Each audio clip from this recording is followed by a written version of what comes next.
Hello बच्चा party. तो कैसे हैं आप लोग बेटा? तो myself Ehsan Hussain and I welcome to incredible platform of Alpha Excellence. तो बेटा जी, आपका स्वागत है। तो आज के इस सेशन में हम क्लास टेंथ बायोलॉजी का सबसे most important and favourite topic जो हर किसी एग्जाम में पूछा जाता है बेटा जी, इसका नाम है न्यूट्रिशन इन ह्यूमन बींग्स या डाइजेशन इन ह्यूमन बींग्स। तो इससे पहले हमने पहले वाले लेक्चर में डाइजेशन इन अमीबा पढ़ा था और डाइजेशन इन रुमिनेंट्स पढ़ा था। तो स्टार्ट करते हैं बेटा जी। तो जल्दी से देख लेते हैं आज क्या क्या हम पढ़ेंगे बेटा जी। सबसे पहले हम general account of human digestive system पढ़ेंगे, क्या होता है ह्यूमन डाइजेस्टिव सिस्टम। उसके बाद माउथ में कैसे डाइजेशन होती है, कैसे स्टोमक में डाइजेशन होती है और कैसे हमारे स्मॉल इंटेस्टाइन में डाइजेशन होती है। तो आगे चलते हैं बेटा जी। तो स्टार्ट करते हैं general account of human digestive system. जो आपको पता है बेटा जी, जो हमारा डाइजेस्टिव सिस्टम होता है वहां पर बहुत सारे कैनाल, हमारे पास बहुत सारे डक्ट्स होते हैं। तो इसलिए बोला गया है कि हमारा जो डाइजेस्टिव सिस्टम है उनमें दो चीजें प्रेजेंट होती है। एक तो हमारा एलिमेंट्री कैनाल, उसको हम एसी से डिनोट करते हैं, और हमारा डाइजेस्टिव ग्लैंड्स। फॉर एग्जाम्पल हमारा बाइल ले लीजिए, हमारा पैंक्रियाज ले लीजिए, या हमारे इंटेस्टाइन में कुछ ग्लैंड्स होते हैं, हमारा सलाइवरी ग्लैंड लीजिए। तो समझ आ रहा है बेटा? तो उसके बाद जो फूड, जैसे कि हम देखे हैं, फूड पहले माउथ में आता है, उसके बाद इसोफेगस में, उसके बाद हमारा बेटा जी स्टोमक में आता है, उसके बाद स्मॉल इंटेस्टाइन में, फिर जो वहां पर एब्जॉर्ब होता है, जो डाइजेस्ट हो गया, जो डाइजेस्ट नहीं हो गया, वो लार्ज इंटेस्टाइन में चला जाता है, और वो रेक्टम से होकर एनस से बाहर चला जाता है। तो स्टार्ट करते हैं डाइजेशन का प्रोसेस क्या है। ये तो हमारा जनरल अकाउंट हो गया ह्यूमन डाइजेस्टिव सिस्टम का। तो इसके अलावा, तो फर्स्ट ऑफ ऑल जैसे हम देखेंगे बेटा जी, हमारा जो पहला डाइजेशन का पार्ट है वो है माउथ होता है। आप सबको पता है माउथ में दो चीजें होती है, फिजिकल डाइजेशन भी होती है और केमिकल डाइजेशन भी होती है। फिजिकल डाइजेशन जो है बेटा जी, वो हमारे इन टीथ की वजह से होती है। हमारे पास इंसिसर्स होते हैं, केनाइन्स होते हैं, प्रीमोलर्स होते हैं, मोलर्स होते हैं।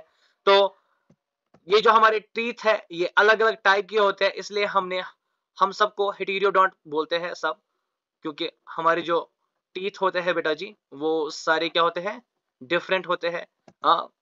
इंसिसर्स की अलग शेप होती है, केनाइन्स की अलग शेप होती है। तो जैसे कि आप देख रहे होगे डायग्राम में। तो इसके अलावा बेटा जी हम डाइफियोडोंट होते हैं। क्यों, आपको पता है बेटा जी, हम में जो क्या बेटा जी टीथ होते हैं वो हमेशा जिंदगी में दो बार आते हैं। आपको पता है, पहले छोटे जब मिल्क टीथ आते हैं, उसके बाद फिर जब थोड़े से मेच्योर हो जाते हैं तो हमारे पास परमानेंट टीथ आ जाते हैं। तो इसके टीथ के अलावा हमारे पास क्या है बेटा जी, एक मस्कुलर ऑर्गन होता है जिसका नाम होता है बेटा जी टंग। टंग का काम क्या है, ये हमारी फूड के साथ जो हमारा सलाइवा होता है वो मिक्स करता है। और सलाइवा कहां से निकलता है बेटा जी, वो सलाइवा आता है सलाइवरी ग्लैंड से। जैसे हमारे पास अलग अलग किस्म के सलाइवरी ग्लैंड होते हैं, हमारे पास पैरोटिड ग्लैंड होता है, हमारे पास लिंगुअल ग्लैंड होता है और सबमैंडिबुलर ग्लैंड भी होता है।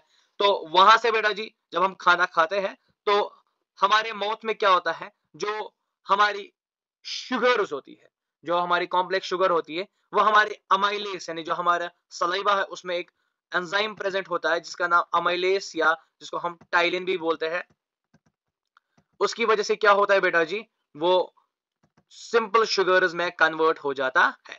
तो उसके बाद जो हमारा जो खाना होता है वो एक बॉल जैसी बन जाता है, सेमी लिक्विड बॉल जैसी बन जाता है। वो फिर हमारे एक बाई फेज, जहां पर दो होल्स होते हैं, एक होता है इसोफेगस के लिए और एक होता है विंड पाइप के लिए, जिसको हम फेरिक्स बोलते हैं। और जो हमारी इसोफेगस होती है बेटा जी, उसका वहां पर क्या होता है बेटा जी, वहां पर एक फ्लैप, कार्टिलेजिनस फ्लैप होता है जो हमारी विंड पाइप को कवर करता है, जिसको हम एपिग्लॉटिस भी बोलते हैं। जिसकी जब हम खाना खाते हैं बेटा जी, ताकि हमारी फूड की एंट्री हमारी विंड पाइप में ना हो, तो इस प्रोसेस को रोकने के लिए हमारे अल्लाह ताला ने हमारे पास एक क्या दिया है बेटा जी, हमारे पास एक एपिग्लॉटिस दिया है। तो इसके अलावा बेटा जी फिर जो हमारा खाना है बेटा जी वो हमारे इसोफेगस में चला जाता है। इसोफेगस में कैसे चला जाता है बेटा, इसोफेगस में क्या होता है बेटा जी, वहां पर कोई डाइजेशन तो नहीं होती है, लेकिन जो इसोफेगस है वहां पर हमारी जो क्या होती है, हमारी जो इनवॉलेंट्री मसल्स होती है वो एक मूवमेंट कराती है, जिसको हम पेरिस्टलिटिक मूवमेंट बोलते हैं। और उसके बाद बेटा जी क्या होता है, फिर हमारा फूड चला जाता है हमारे स्टोमक में।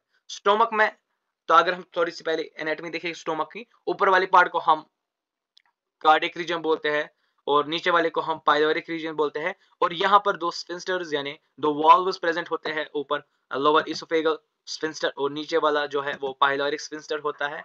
तो इनका काम क्या है बेटा जी, ये हमारे फूड को स्टोमक में बनाए रहते हैं ताकि फूड हमारे इसोफेगस में वापस ना आ जाए। अगर ये प्रोसेस हुआ तो उसको हम रेग्यूलेशन बोलते हैं या उल्टी सिंपली हम वॉमिटिंग बोलते हैं।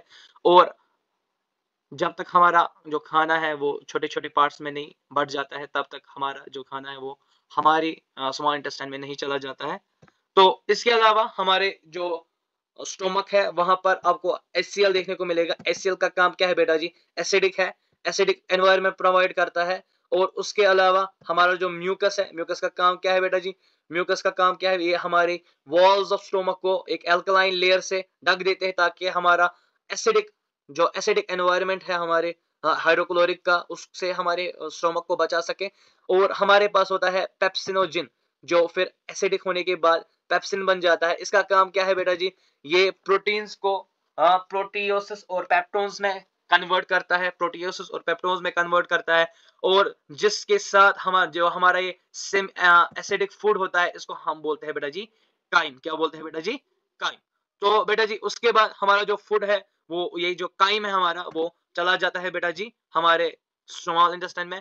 तो एक एडिशनल पॉइंट है बेटा जी, जो छोटे बच्चे होते हैं उनमें एक गैस्ट्रिक जूस होता है जिसका नाम रिनोजिन होता है, इसको रिनिन भी बोलते हैं। तो बेटा जी रिनिन का काम क्या है, रिनिन का काम आपने पढ़ा होगा, वो मिल्क को कर्ड में कन्वर्ट करता है, ये आपको पता है बेटा जी। वो भी प्रोटीन्स का क्या बेटा जी, जो प्रोटीन मिल्क में प्रोटीन्स होते हैं छोटे बच्चों में होता है, तो छोटे बच्चों की जो मेन फूड होता है वो मिल्क ही होता है। तो उसमें ज्यादा न्यूट्रिशन प्रोटीन्स होने के लिए प्रोटीन होने की वजह से हमारे बच्चों में रेनिनोजिन होता है जो प्रोटीन्स को डाइजेस्ट करता है। तो उसके बाद जो स्टोमक से जो फूड आता है, जो काइम होता है, वो हमारे ड्यूडेनम से होकर जुजिनम में आता है, और जुजिनम से इलियम इलियम में आता है, इलियम से सीकम में चला जाता है, और वहां से कहाँ जाता है बेटा जी, लार्ज इंटेस्टाइन में चला जाता है।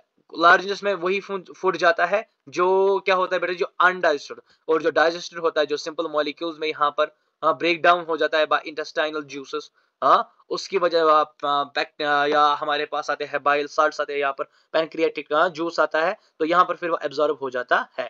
तो बेटा जी हमारी बाइल से बाइल जूस आता है, और पेनक्रियाज से क्या आता है बेटा जी, पेनक्रियाटिक जूस। याद रखना बेटा जी, बाइल जूस जो होता है वो एक ऑर्गन में स्टोर होता है जिसको हम गाल ब्लेडर बोलते हैं, और ये एक कॉमन डक्ट से आते हैं जिसको हम बोलते हैं क्या बेटा जी, हेपेटो पेनक्रियाटिक डक्ट बोलते हैं। तो समझ आया बेटा।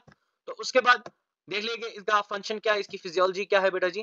तो सबसे पहले कार्बोहाइड्रेट की जो हमारे कार्बोहाइड्रेट्स होते हैं वो डाइजेस्ट होते हैं, क्योंकि हमारे पेनक्रियाज से एक जूस आता है जिसका नाम एमाइलेस होता है, वो हमारे कार्बोहाइड्रेट्स को क्या करता है बेटा जी, डाइजेस्ट करता है। उसके बाद हमारे पेनक्रियाज से क्या आता है बेटा जी, ट्रिप्सिन और कीमोट्रिप्सिन आता है, वो हमारे प्रोटीन्स को डाइजेस्ट करता है। और आपको याद होगा कि लिवर से बाइल बाइल जूस आता है। बाइल जूस का काम क्या है बेटा जी, वो फैट्स को और बड़े बड़े फैट ग्लोब्यूल्स को सिंपल फैट ड्रॉपलेट्स में कन्वर्ट करता है, और इन लिपिड्स को फिर लाइपेज सिंपल क्या बनाता है बेटा जी, लाइपेज की वजह से जो हमारा क्या है बेटा जी, हमारे जो फैट्स है वो सिंपल फैटी एसिड्स में कन्वर्ट होता है या ग्लाइसरॉल में कन्वर्ट होता है। तो उसके बाद देखेंगे बेटा जी, जो हमारा डाइजेस्टेड फूड है वो विलाई की वजह से, विलाई में क्या होती है बेटा जी, कैपिलरीज, तो वहां से जो हमारा जो स्मॉल यानी सिंपल मॉलिक्यूल्स होते हैं वो हमारे ब्लड में चला जाते हैं, और ब्लड में चले जाने के बाद जिसको हम एब्जॉर्प्शन बोलते हैं, और ब्लड में चले जाने के बाद ये एसिमिलेट होता है हमारी सारी बॉडी ऑर्गन्स बॉडी सेल्स के पास चला जाता है। तो आपको पता है जो अब अनडाइजेस्टेड फूड है वो इलियम से होकर एसिडिक कोलोन यानी हमारे लार्ज इंटेस्टाइन में चला जाता है, और यहाँ पर क्या बेटा जी, यहाँ पर कुछ जो एक्स्ट्रा पानी होता है उसको वापस से एब्जॉर्ब कर देता है, और जो बाकी जो फीकल मैटर है हमारा वो यहां से चला जाता है, कहां से बेटा जी, हाँ रेक्टम से चला जाता है। और रेक्टम से कहां से बेटा जी, एनस यानी एनल स्फिंक्टर में चला जाता है। और जो जब हम बॉडी से रिलीज करते हैं उस फीसिस को, उन फीकल मैटर को जब रिलीज करते हैं, और उस प्रोसेस को हम डेफिकेशन बोलते हैं। तो बेटा जी आपको समझ आया। तो आज का लेक्चर इतना ही था बेटा जी। तो उम्मीद है कि आपने बेटा जी ये सब कुछ समझ लिया होगा कि कैसे ह्यूमन बॉडी में डाइजेशन होती है। तो आई होप कि आप इसके क्वेश्चंस भी आप अच्छे से कर सकते हो। तो मिलते हैं अगले वीडियो में, टिल देन अल्लाह हाफिज, फिर अमान।